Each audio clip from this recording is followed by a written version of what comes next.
வணக்கம் ஃப்ரெண்ட்ஸ், இன்றைக்கி நம்ம ரொம்ப சிம்பிளாக ஒரு சூப்பரான ஸ்நாக்ஸ் ரெசிபி தான் செய்ய போகிறோம். சுழியம்.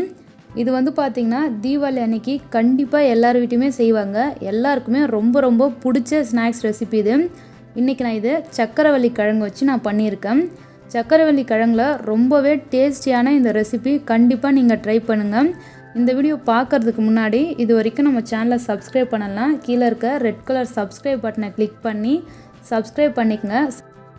கூடவே பக்கத்தில் இருக்க பெல் சிம்பிளையும் கிளிக் பண்ணிட்டிங்கன்னா என்னோடய எல்லா வீடியோஸும் உங்களுக்கு நோட்டிஃபிகேஷனாக வரும். வாங்க இதை எப்படி செய்கிறதுன்னு பார்க்கலாம். இந்த ஸ்நாக்ஸ் பண்ணுறதுக்கு நான் சக்கரவள்ளி கிழங்கு வேக வச்சு பீட்ரூட் துருவலால் நல்லா சீவி வச்சுருக்கேன். ஸோ அப்போ தான் நல்லா சாஃப்டாக நமக்கு கிடைக்கும். பாருங்கள், உங்களுக்கு எந்த அளவுக்கு இந்த கிழங்கு தேவையோ அந்த அளவுக்கு நீங்கள் வேக வச்சு இது மாதிரி சீவி எடுத்துக்கங்க. இப்போ இதோட வெல்லம் நான் ஒரு 1/4 கப் அளவு சேர்க்குறேன். சக்கரவள்ளி கிழங்கு ஆல்ரெடி இனிப்பாக இருக்கும். ஸோ உங்களுக்கு எந்த அளவுக்கு இனிப்பு தேவையோ அந்த அளவுக்கு வெல்லம் சேர்த்துக்குங்க. இது கூட ஒரு 1/2 கப் அளவு துருவன தேங்காய் சேர்த்துக்கிறேன். இதை மூணுத்தையும் நல்லா கலந்து விடுங்க. ஈவனாக வெல்லம் எல்லா பக்கமும் மிக்ஸ் ஆகிற மாதிரி கலந்து விட்டுக்குங்க.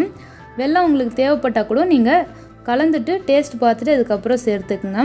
இப்போ இதில் நம்ம சின்ன உருண்டையாக நம்ம பிடிச்சி வச்சிடலாம். உங்களுக்கு எந்த சைஸ் உங்களுக்கு தேவையோ அந்த சைஸுக்கு நீங்கள் அழகாக பாலாக செஞ்சு வச்சுக்கோங்க. பாருங்கள், நான் இந்த அளவுக்கு உருண்டை செஞ்சுருக்கேன். இது மாதிரி எல்லாத்தையும் செஞ்சு எடுத்துட்டேன். இப்போது ஒரு பவுலில் 3/4 கப் அளவு நான் மைதா எடுத்திருக்கேன். உங்களுக்கு எவ்வளோ தேவையோ அந்த அளவுக்கு எடுத்துக்கோங்க. இது கூடவே தேவையான அளவுக்கு உப்பு சேர்த்துக்கலாம். உப்பு சேர்த்துட்டு இதை நல்லா கலந்து விட்ட பிறகு இதில் தண்ணி சேர்த்து நம்ம கரைச்சிடலாம். தண்ணி கொஞ்சம் கொஞ்சமாக சேர்த்து கரைச்சிக்குங்க. கையில் நல்லா நீங்கள் கரைக்கும் பொழுது மாவு கையில் ஒட்டணும். நம்ம அந்த உருண்டை எடுத்து இது உள்ளே போட்டு எடுக்கும்போது அந்த உருண்டையில் மாவு பிடிக்கணும். அந்த அளவுக்கு கொஞ்சம் திக்காக இருக்க மாதிரி கரைச்சிக்குங்க. ரொம்பவும் திக்காக இருக்கக்கூடாது, இந்த அளவுக்கு இருக்கணும். இப்போ இதில் நம்ம செஞ்சு வச்சுருக்க ஒரு உருண்டையை சேர்த்துக்கலாம். சக்கரவள்ளி கிழங்கு உருண்டையை சேர்த்து இது மாதிரி எடுக்கும்பொழுது அந்த மாவு உருண்டை மேலே எல்லாமே பிடிச்சிருக்கணும். பாருங்கள், இந்த அளவுக்கு தான் இருக்கணும். இப்போ இதை எண்ணெயில் போட்டு பொரிச்சிடலாம். எண்ணெயும் நல்லா காஞ்சிருக்கு. ஒன்றா இதில் சேர்த்துக்குங்க. எல்லா உருண்டையும் சேர்த்துட்டு மீடியம் ஃப்ளேம் வச்சு நல்லா குக் பண்ணுங்கள்.